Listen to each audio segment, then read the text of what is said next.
এই গত অধিবেশন, সেখানে বলা হলো স্বরাষ্ট্র পক্ষ থেকে যে আগামী পয়লা মে থেকে সাঁড়াশি অভিযান চলবে মাদকের বিরুদ্ধে এবং আইন শৃঙ্খলা বিঘ্নকারী সৃষ্টিকারীদের বিরুদ্ধে, সন্ত্রাসীর বিরুদ্ধে। তা আমার তো মনে হচ্ছে ঘোষণা দিয়ে মনে হয় মাদকের কারবার বেড়ে গেছে, মানে তারা মানে উৎসাহ বেশি পেয়েছে, যার ফলে দেখা যাচ্ছে যত তত মাদকের সে কারবার, যত অঘটন ঘটতে সব মাদককে কেন্দ্র করেই ঘটনা করা হচ্ছে। এটা কোনো ব্যাপারই না। সরকার যদি পদক্ষেপ গ্রহণ করে তাহলে এই মাদক নিয়ন্ত্রণ করার জন্য সরকার অল্প সময় যথেষ্ট। এখানে সরকার আন্তরিকতা নিয়ে মানুষের প্রশ্ন দেখা দিয়েছে, তো সরকার এখানে আন্তরিকভাবে মাদক বন্ধ হোক চায় কি না। একটা ষড়যন্ত্র আছে আমাদের যুব সমাজকে নষ্ট করার জন্য। এই যুব সমাজটি হচ্ছে তার প্রতিবাদী কণ্ঠস্বর।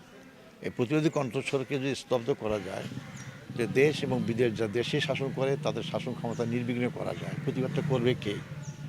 আর বিদেশি একটা শক্তি চায় বাংলাদেশের মাথা তুলে জানাতে না পারুক, তারাও এখানে মাদকের সয়লাভ করে। আমরা মিডিয়ার মধ্যে দেখতে পেয়েছি যে আমাদের সীমান্তের আশেপাশে অনেক মাদকের কারখানা তৈরি করা হয়েছে। তা সীমান্তের আশেপাশে কারখানা তৈরি করা হলো কেন? যাতে করে অবাধে নির্বিঘ্নে আমাদের দেশে এটা প্রবেশ করতে পারে, এবং সেই প্রবেশের মধ্য দিয়ে আমাদের যুব সমাজটাকে আজকে ধ্বংস করা হচ্ছে। আমি বিশ্বাস করি, মনে করি সরকার অবিলম্বে এর ব্যাপারে পদক্ষেপ গ্রহণ না করলে আমাদের আগামী দিনের ভবিষ্যৎ যে যুব সমাজ, এই যুব সমাজকে আমরা রক্ষা করতে পারবো না।